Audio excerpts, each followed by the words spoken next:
and I can't figure it out. I can't figure it out. Have you read a single article or one thing ever? Just one single thing about the case? What's so mysterious or unfigurable? Falsifying business records is a crime. We know he did that. We also know that there was a $120,000 payment made, a week or two before the elections to try to cover up what took place there with Stormy Daniels. It was done way, way ahead of time, and he was cleared 11 months prior to that. Done way, way ahead of time. Killing the story on the Stormy Daniels stuff was done as he was running. It was for the election. No?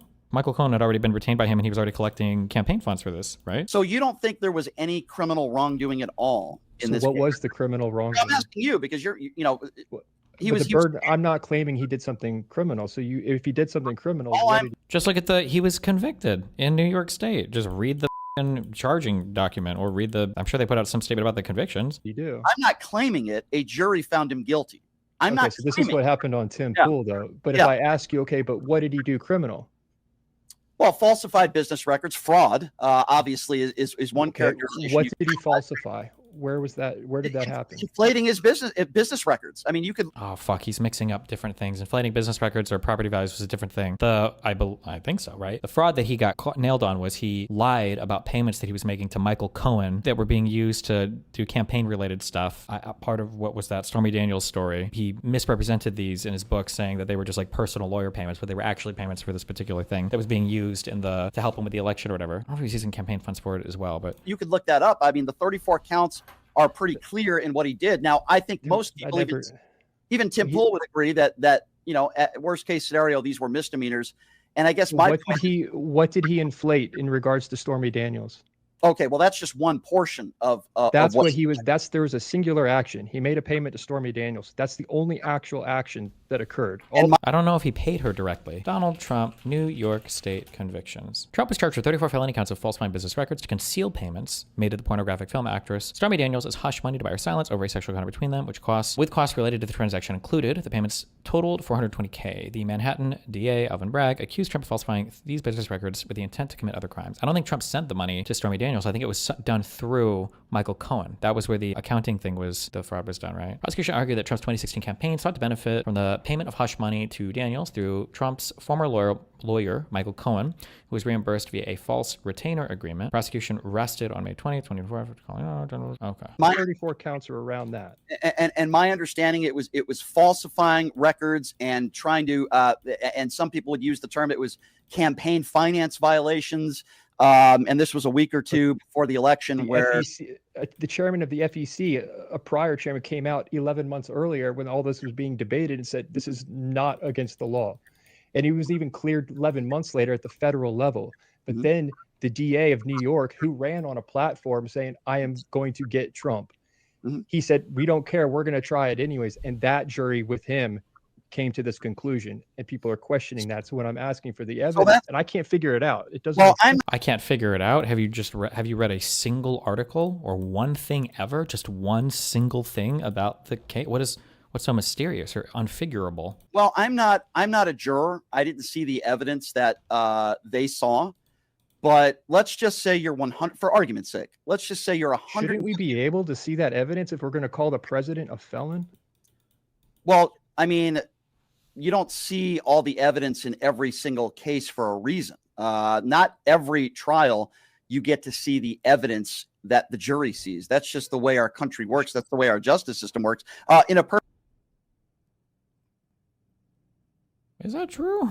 I don't think you necessarily see what a grand jury sees, but all the evidence for most cases, unless there's like some crazy protection thing that prevents something from being filed publicly that a jury sees, I think the public, we'll see like transcripts. We might not see like a video recording, but I think you see almost everything, I think. Perfect world, I would say yes. I agree with you. I think we should probably see all the evidence, but I think we should also probably see the Epstein files as well for the victims. I mean, that's completely separate. Well, it's separate, but yet it's not separate because Donald Trump is the president of the United States. He is weaponizing the DOJ, and this is a huge cover-up. This is the way Donald Trump has lived his entire life. And it's like... But we're diverting away from something very specific right now. Well, I wouldn't say it's a diversion. I was making the point that in every trial, all the evidence is not released to the general public or the media. That's just the way our courts work. There's nothing. I agree with you. I wish we. I'm pretty sure it is generally because otherwise you would be having secret courts or secret trials, right? Imagine, especially in criminal cases, right? Imagine the government brings a case against you, but the evidence is top secret and nobody's allowed to see it except, I guess, the jury, who's not allowed to talk about it, at least during the trial. At the very least, at the end, afterwards, you would have to see everything filed with the court. And I'm pretty sure there's transcripts. That's what the court reporter is for. Like if somebody say, can you point to the man you saw? And somebody points to him. And then the person will say, for the record, John pointed at Jane. And that's so that the court reporter can write down, like to see visually, what's happening in the room, write it down, You can see all the evidence. Now, it's your opinion that there was no criminal wrongdoing. That's what I'm hearing from you, that you think this was completely what the evidence that is available indicates. Now, if there's some secretive evidence, if we're going to call the president a 34-count felon, which sounds really good, it's like, wow, it's 34 count. That sounds really bad. I think it sounds horrible. In terms of political utility, it sounds great, which is a motivating factor in this. Then we should be able to point to some evidence. The same way, if you're going to call J.K. Rowling a bigot or a transphobe, you need to be able to show me something. Has he just never looked at the more I look into this case, the stranger gets, has he just never looked into it at all? Okay. Joel Webbin. I think the whole thing's fishy. I think you... Matt Walsh clone? What is this? Assuming incompetence is very charitable. Hanlon's razor. Yeah. And there's no evidence of anything else. What do you think about the Google searches? What do you mean? Searches for like the VIN number on the getaway airplane. I don't know what you're referring to. Tyler. Okay, so one theory is that like Tyler James Robinson, middle name included, full name searched before the execution who searched what actually took place. I'll get there. So multiple Google searches, one being his full name, Tyler James Robinson, another one being the VIN number from who on the getaway. I'm getting there on the getaway plane, and then also. The pilot of the plane, his name being searched, the exact town, all these kinds of things were searched between the TPUSA event that took place that Tucker Carlson and Dave Smith both spoke at, that a lot of people were upset about, a certain group of people in particular, and the actual assassination of Charlie Kirk. In between those time period, which was a matter of weeks, these Google searches took place, and they took place in Israel. Oh, and the only what's the proof of that? And the only exception, well, that's a good question. I'm asking you, have you heard what about it? What do you think about it? This is I've not heard about it, and I would say I've not heard about it, and I would say that the ability to collect evidence of Google searches that's internal Google data, which would have to be leaked by a whistleblower. I don't believe that's real. That sounds made up. Sounds made up. Okay. Yeah. Basically, from what I've heard is that people did this did the searches themselves before they were scrubbed and found it after the fact, after the assassination. Found what, though? And found that these things had been searched. And how do you find that someone else somewhere searched for a thing? I hate this fucking piece of shit motherfucker. I hate these people. I hate these people. I hate these people. Let me reaffirm how much I hate these people, because he's not an idiot. Every time I see these guys' past or history or anything, or I've seen writings or reporting or things they've done, I'm like, wait a second, this guy's actually kind of smart. He's displaying a higher than average competency when it comes to understanding how you would even access this data.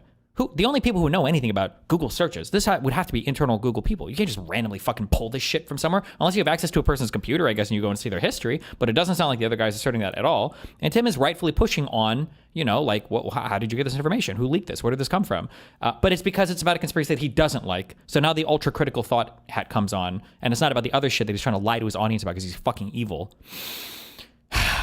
Searched for a thing. I don't know. It's just a working theory that I've heard. Well, I wouldn't even call it a theory. I mean, that sounds like how can you search for what someone else searched for in a certain region? I don't know. You can't. I don't know. You can look at Google Trend data, I suppose. I think that's what it was, like looking at the trend, but then the search. The trend data of a particular VIN? The Google trend data of Tyler James Robinson? What are you talking? No, stop. Searches were erased later on. I mean, this sounds like someone made something up and just claimed it. Maybe. True. Hey, like half the shit that Tim says. But that's watching Candace. But the point is, I guess Tim is against Candace and the Avengers conservative Civil War shit that's been going on, I guess.